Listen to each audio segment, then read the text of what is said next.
Would you look at what they have been dealing with today in Scottsdale, Arizona? How about that massive tree just ripped right out of the ground? And you can see it did plenty of damage to the deck of one of the upper units in this apartment complex. For those of you who are watching around the world on YouTube, not familiar with Arizona, Scottsdale is about as upscale of a community as we have of the 5 million people that live here in the metro area. But that's not the only damage. Boy, was there a lot, and it was really all focused on that one city. So we're going to be talking with Irene Snyder in less than a minute here, as she's been out there doing a great job covering this story for us. We also have several other stories we want to get to. Hi, everybody. I'm Ron Hoon. This is the show after the show. It's Fox 10 Talks, and we go on live right after our morning show on YouTube and on the Fox Local app. But boy, we've got some other really interesting stories too, including trying to answer the question, this is why are our school lunches not being eaten, or is it really a problem or not? And then we have, when do you, and I'm not talking about this particular guy in the shades, it's just a typical question. And it sounds like it's coming from Dr. Rick on those TV commercials trying to help young homeowners not become their parents. You know that guy? Well, there's been an actual study of when we really do become our parents. We'll have that for you as well. But let's get started with the big story of the morning, and that is the path of destruction in Scottsdale. Irene Snyder always does such a great job for us on our morning show. Joins us live this morning. Irene, what were your first impressions when you started to see how bad it was once the sun came up? Oh, good morning, Ron. Yeah, I mean, we got there at first when it was dark, and I mean, you could already see there were several trees that were down, but there was one in particular near this big apartment complex where it was just completely uprooted and actually went into or in between some of the units. I talked to the fire department, and they told me that there were two different apartments that had to be evacuated, and there were, or actually several that had to be evacuated, and two specifically that people were trapped inside. They needed to be rescued. Oh, there were some rescues they had to do. There were rescues, yeah. There were two different apartments that they had to rescue, and there were several people that were displaced that they put up in hotel rooms and things like that. So it was, thankfully no one was injured. That was the good thing. But, you know, still a scary thing for those people. And, you know, as the sun came up, we were able to see more of it. And it's a pretty big tree, just completely uprooted and smashed into the apartment complex. So it didn't pierce any of the windows, anything like that. No one was hurt, but definitely a lot of damage out there. And that was just part of it. Yeah, I mean, it's been a heck of a monsoon. It's the season that every year we deal with all the storms. There's plenty of storm damage, but we always need the rain. And it's when we went on the air at 4:30 this morning, we were 13 degrees cooler than we were just yesterday morning. I mean, it really does cool things off. But, you know, the problem, you just never know. By the way, we're checking with the Weather Service right now to find out whether or not this was a microburst, because the damage was pretty extensive. It wasn't just this apartment complex, right? No, it was not. So there was that apartment complex which got, I want to say, most of the brunt of the damage. That was the only place there were any kind of evacuations, things like that. But there's a residential area adjacent to that, and there were trees down blocking the roadway. People couldn't get out to go to work. People couldn't get back in. There was one man who said he just came back from California, and he came back to this, could barely even get into his home. So they were doing their best to clean it up. But I mean, we were out there for a couple of hours, and they didn't make much progress in that time. So that was the residential area. Then it also extended to the golf course right along that area. And there were, I think it was 30 trees that were down across that golf course. They had to close the 9 holes for the morning. I think for most of the weekend it's going to be closed, that area. It was ironic because you actually got right out into the middle of that golf course where some of the worst damage was, and you were talking with one of the managers of the golf course, and this very same golf course got hit, apparently, maybe even worse, just a few years ago. I think he said it was 2 or 3, I think it might have been 3 years ago. He was telling me, I think Tom Fergus came out for that time. He told me was out there, and he said they had hundreds of trees in that case. So, I mean, I thought 30 was a lot when I was out there. When he was telling me about that, he said, you know, it's an inconvenience. It's going to take them a while to clean this up, but it has been worse. is what he said to me. It has been worse and it could be worse. So they were grateful it wasn't more than it was. But still, 30 trees down. I mean, they did have to move some people who had scheduled to play those holes this morning, but they're working to clean it up as quickly as they could. That just happened overnight, and they were already busy out there this morning when we were there trying to clean up that damage. Yeah, just ironic that the same golf course would be hit twice in about a 3-year time frame. But when it came to all of these trees that are down, by the way, I want to show folks at home what one of the tree trunks look like. You know, it maybe wouldn't be that unusual. I remember a storm a few years ago in my neighborhood in Mesa where there were some younger trees that really hadn't established deep roots that were blown over in a windstorm. But some of these trees were quite sizable, wouldn't you say? They absolutely were. I mean, there were some smaller ones there too, but I would say the majority of them were bigger trees, especially the one that went into that apartment complex that caused those evacuations. I mean, that was a pretty massive tree. The roots were just huge. I mean, being there in person, definitely well over my head. And several of them were like that. The same can be said for the ones that were in that residential neighborhood. And some of the ones in the golf course too were quite sizable trees. Yeah, and I hope people appreciate when you're covering a story as big as this one. You're communicating with your producer back here at the station and your photographer. You're trying to make plans, get good pictures, get the latest facts, but you also try to carve out a little bit of time just to talk to people who are in that area. What were some of the things that you heard as you chatted with people who lived through the storm last night? Well, there were some people who were just walking by. We didn't actually get to talk to anyone who lived in that apartment complex because I think most of them had been evacuated by that point. Oh, yeah. But the people who walked by, they told me they lived in the residential neighborhood, which was also affected, not as badly, but it was still affected. And as soon as they walked by that apartment complex, their jaws just dropped. There were some out there walking their dogs, and they came up to me and they said, "Oh, my goodness, I cannot believe how bad this is." There was one man who told me he lived in the valley for 30-plus years in that same area, and he said he's never seen anything as bad as this. We get monsoons every year, but he said he's never seen anything as bad as this in 30-plus years of living in that area of Scottsdale. Wow. All right. So you've covered plenty of these monsoons. How long have you been on the morning show with us now, Irene? Well, I've been with Fox 10 for almost 4 years now. I did the morning show on the weekends for 2.5 years, and I think it's been about a year that I've been full-time 5 days a week on the morning show. Yeah, well, we love having you on the show. You probably heard a little bit when you first moved here, like, just wait till July or August. This had to be one of the worst storms in terms of damage left behind, and the cleanup work to me looks like it could take many days, if not many weeks. Oh, I know. I mean, I came in September, end of September, kind of at the end of that. So I didn't experience that for many months until I came here. But when I did, definitely lived up to what people had said. And this one, the Gulf area specifically, I believe they said that those 9 holes are going to be closed at least through the weekend. So that's several days away. It's only Wednesday at this point, so it's going to take several days to clean that up. I'm not sure how long it's going to take to clean up that in the apartment complex. The fire department couldn't give me an exact answer on that, but I imagine it's going to be a while. Those people are out of their homes for right now too. So, definitely thinking of those people who have been affected. Well, a busy morning for you. Lots of great live reports, and then spending a little time with us here on the podcast too. Irene, we appreciate it. Well, thank you, Ron. I appreciate you having me. Thank you so much. Okay. So, again, why do we get right on the air the second our morning show is over? Well, this is a chance to dig a little deeper into the biggest stories and the most interesting stories of the morning. So we thank Irene.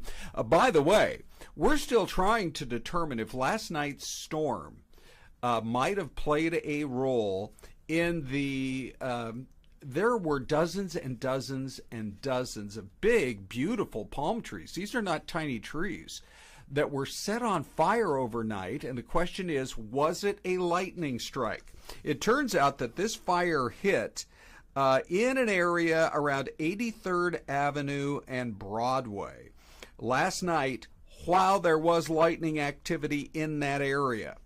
So the pictures were really stunning. I mean, thank you to Chloe Van Hoos for sending in these pictures, because there's some video out there as well that just shows kind of driving by and seeing what that, basically it's a farm for palm trees. And these people are running a business. Hopefully they had enough insurance, because it looked to me like more than half of the hundreds of trees that were out there burned to a crisp as a result of this fire. Celeste joins us well. Good morning, Celeste. Good morning, Ron. Good morning, everyone. It's quite a morning of wow. The day after the storm. Can you believe all that damage? I just saw you talking about the palm trees. Yes, right? I mean, dozens and dozens, maybe a couple of hundred of those palm trees. Can you imagine what that was like for folks in Levine? Yes, right. And whoever owns the property, we have, believe it or not, I know it's so hot here in our summer, but we have a lot of farmers who depend on what they grow on their property. Right. And so that person's out a bunch of money. Yes. Yeah, we'll hopefully find out more about his or her story coming up. And then we were with Irene for quite a while. I mean, to me, that is a stunning image right there, because, it's more common to see a 10 or 15-foot tree knocked down. To me, judging by the size of that apartment building behind her, that's 100-foot tree or close to it. And imagine, I mean, the roots. We've had our drone photographers have been out and about this morning, and they have given us some incredible images from the air on what these trees look like when they're toppled down. So this image, of course, I believe it's brought to you by our drone. Yes. It looks like it. Yep. But it's been incredible to see the drone photographers were all over McCormick Ranch, the golf club area. I'm sure when you were chatting with Irene, it has been so crazy. Like this image right here. Tree after tree. You can see they already have one kind of cut up. Not the one right in the center of the picture, but the one over to the right. It's a big job. And this is the second time in the last 3 years this very golf course got hit.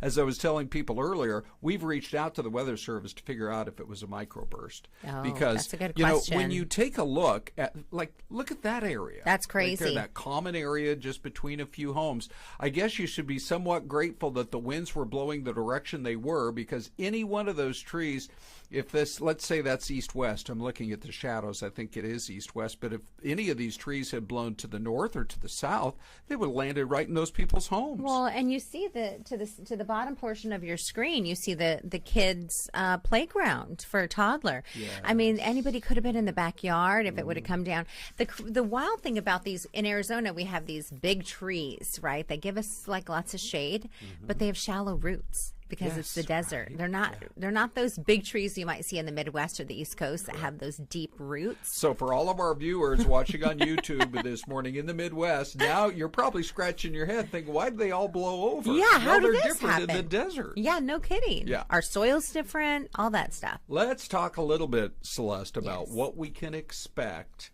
as the rest of this day goes on. Okay, so here's the weather map, and in just a second we'll be able to kind of put the maps in motion, and this is just for the last 12 hours the rain estimates. So we've got the rain estimates, but we can also cover what we call our Futurecast. Yeah, isn't that crazy how much rain we received over the last, I don't know, 12 hours there or was so? There was an area outside of Coolidge that got dumped on down around Saskatoon of 1.5 inches in a matter of hours. Yeah, it was a lot of rain. Okay, this is the rain estimates from the last 12 hours. Now let's look at the Futurecast that starts right now. Oh, look at that. Yeah. When did that fire up? To me, that looked like that was around today at about 5 this afternoon. 5 this afternoon when it really started moving. Okay. Here, we'll go back again and see if it'll give us another look at some of those numbers. So probably around, in the high country, it'll shoot up around 3. Okay.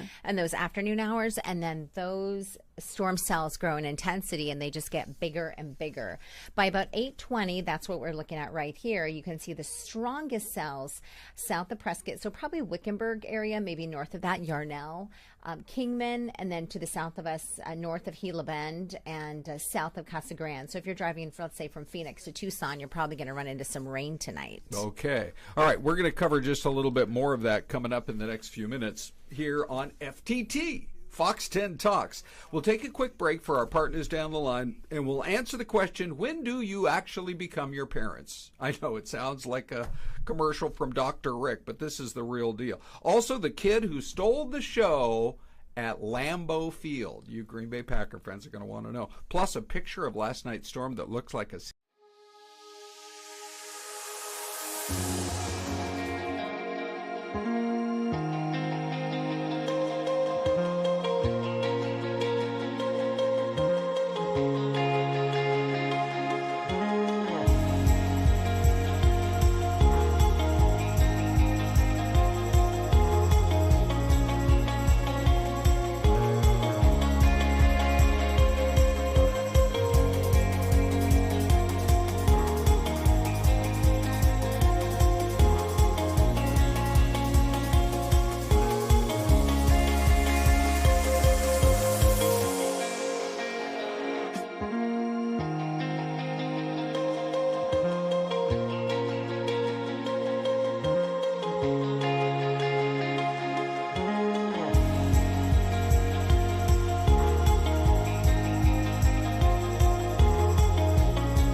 We do a thing called the Mystery Cam. That comes up in about 10 minutes, at about 10:27, as we wrap up this half hour of news and a little bit of fun.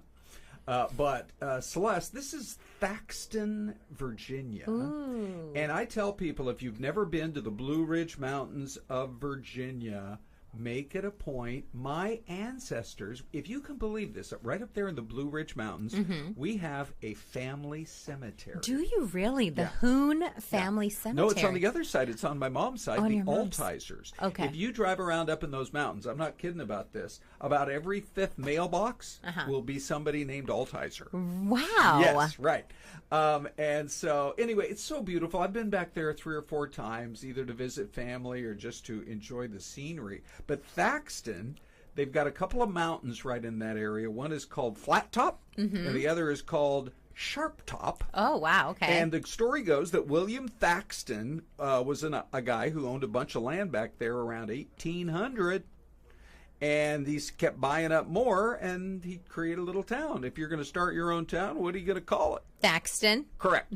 Now, for you, it would be something like Rodriguez. Rodriguezville. For me, it would be Hoontown. Hoonerville. Right? Hey, here are... So anyway, beautiful part of the Blue Ridge there in Virginia. I'm just going to give a heads up to Dino Fazzini, who's watching right now in live control, that we're going to go back to the weather map. Yes. So he's got the graphics he can pull up. But I did just want to mention thank you to everybody watching us this morning on YouTube. You can come join us live every morning at 10. And here, Celeste, are just a couple of comments. Janet Hill says, praying for all. You know, you see these pictures, they're just stunning. And if you've never lived through a violent monsoon storm in Arizona, you can't really comprehend what these winds can do. And Luann Van Gundy says, where is this? So I know people kind of jump in sometimes while we're still in the middle of our coverage. And this is Scottsdale, Arizona, maybe the most upscale neighborhood in the whole Metro Phoenix area. I think so, absolutely, because when you hear people say, we're going to Scottsdale for spring break, because we have a lot of the spring breakers who come for the baseball games. The resorts and the golf courses. I try to tell people that Mesa is the most upscale community, but then I get some pushback. I don't know. I mean, you should run for mayor. Yeah, there you go. Ron. Okay, so anyway, back to the map and kind of where we should be concerned as the night goes on and into tomorrow. Yes, so higher elevations probably going to see. Now we're talking, this is a statewide map of Arizona. Show Low, Payson, Sedona, Prescott. It's going to start to see at about 3 o'clock this afternoon. Yeah. And then the rain is going to continue to grow in intensity. We'll start to see those cells really enlarge and move across to the west. This is 8:30 tonight. That's what you're looking at right here. And then this is what it'll look like overnight. So midnight around there, we'll start to see some scattered showers in the valley and some cloud cover. And then it'll kind of lighten up. Although the San Francisco peaks up at Flagstaff, you'll have some strong winds tonight and into the morning. About 2 a.m., we're still going to have a lot of rain up on the Navajo Nation north of Window Rock there. And you see in the top right-hand corner of our state, and then of course through Flagstaff, and then lots of rain as kind of it moves and dwindles, but we'll see some sunny skies Thursday morning. But take a look at that, Ron. Again, Thursday night we start to see more cells, and Thursday evening we're talking like Florence, maybe down through Casa Grande, Santan, Queen Creek. You could really start to see a lot of storm activity starting to build because we have those magenta hues on the map, and that means the possibility for even some hail and very strong winds. So that's kind of a glance at what we'll see Friday morning. Additional rain. Yeah, the next few days we do have a chance of rain, and then of course we're watching the wind speeds because we believe it could have been the winds, like a big either microburst or strong wind gusts that moved through Scottsdale that destroyed all the golf course and took all those trees down. We have reached out to Weather Service. We're hoping to find out that very quickly. This picture, to me, have you seen this yet? I mean, it is like right out of standby, everybody. Okay, we got to go like this. That is not sunrise or sunset. That is a lightning strike totally lighting up the sky as one of our photojournalists had pulled over right as a car goes by. And I mean, this was what we were dealing with. Even this morning when I was driving into work at 3:30, I'm like, look at all the lightning strikes. That is crazy. It has really been wild. Yeah, so. and it was so cloudy last night across most portions of the Phoenix metro area that maybe you saw the light up there and was kind of hidden by some of the clouds, but it was there for sure. Yeah, for sure. All right, let's talk about the whole issue with are America's kids eating their school lunches or are they not? Now, there's a survey of parents that's out this morning, and it says about 80%, 79% of parents say they go to extremes to keep their lunches healthy. So this is on a tray. This is one of those school lunches. But if you're packing your lunch at home, lots of great moms and dads still do that. But they try to stay away from the junk food. So you're starting to get away from the chips, which kids will eat. And they say that in general, it doesn't go to waste. Get this, 29% of parents said they snack on the food that their kids don't eat as they bring it home later in the day. Now, I hope that's not like a tuna fish sandwich that you made at 7 o'clock in the morning. Right, that would not be good. I would say save the tuna fish and the egg salad for that after-school snack at home. Right. That's what kids want is an egg salad sandwich when they get home. But throw in the PB&J in there, or like our turkey. Our poll question this morning was all about National Sandwich Month. Yeah. Turkey was on fire from 9 a.m. to 10 a.m. Oh. Like a ton of people voted. So that is like the hot Sammy. That was my choice on that. What's it, turkey? Let's see. We had cheese sandwich. We had PB&J. BLT, a lot of favorites. Ham. So when you guys signed off, who was leading? Turkey. Turkey was all Turkey the way was leading, but it was down most of the time in the early hours. Right, yeah. So anyway, I do think though that I don't usually, my kids eat all the good stuff that I put in the lunch. Okay.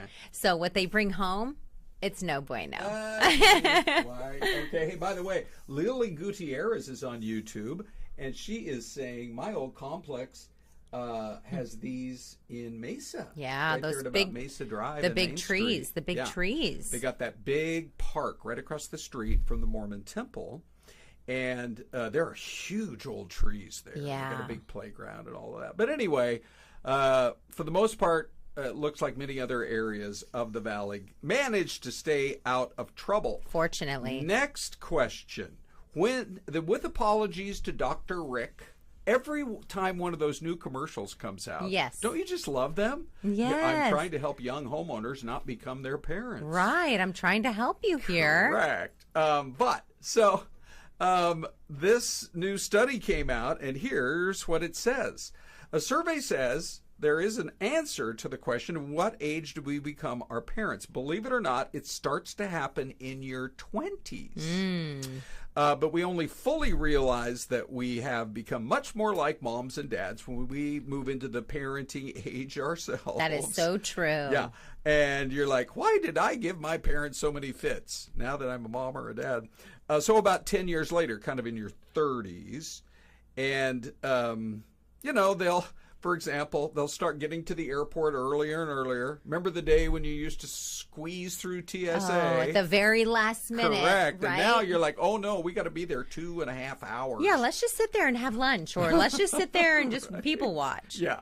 So, and we all love our parents. So in a lot of ways, there's nothing wrong with becoming your parents. But I think my favorite one of those commercials was he was walking into a football stadium. Yes. And one of the guys asks in the commercial, the game hasn't even started yet. The parking lot is nearly empty. And he says to the other guys, what time should we leave? Should we plan on getting out of here by the third quarter? And Dr. Rick says, let's not talk about leaving before we actually get to the game. Right? What time are we leaving? That's my answer when people are like, can we go out on a Saturday night? I'm like, what time? How late are we staying out? Right. It's a different life we live. Celeste, we have to do a quick shout out to Don't poke yourself in the eye, Ron. Yeah, okay. Trace Ramirez of Wisconsin. Remember that name. 10 years from now, he hopes to be drafted by the Green Bay Packers. Wow. So they invited his youth football team to come in for a scrimmage to Lambeau Field.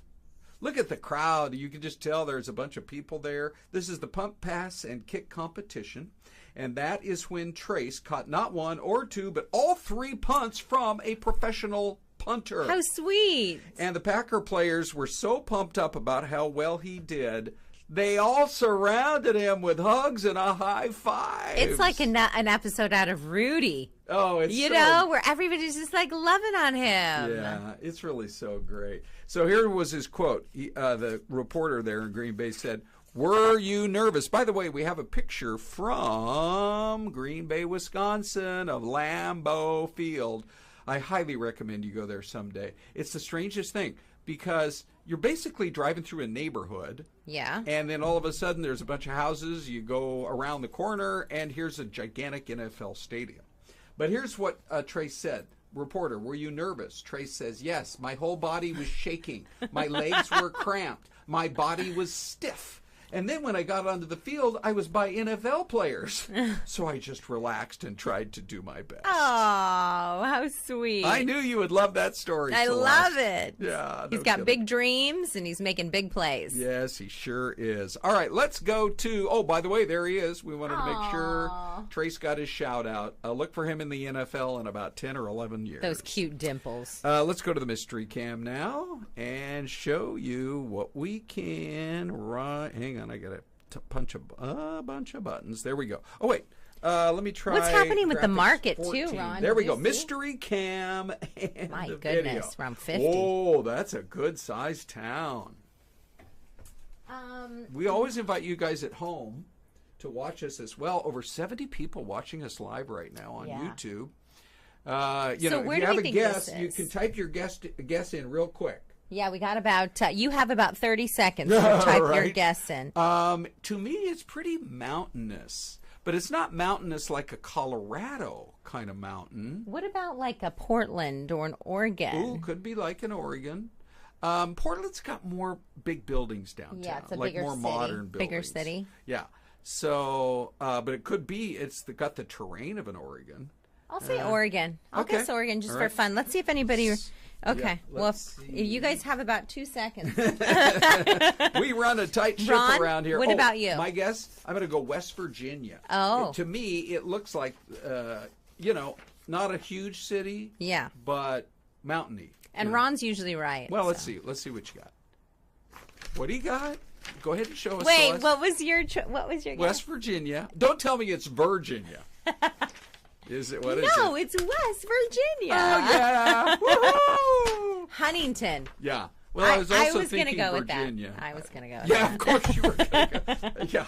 That's why you guessed Oregon. Like The 2,000 only Huntington miles I know away. is Huntington Beach. Celeste, we got to get out of here, but great hanging with you guys. Should we come back tomorrow? Let's do it.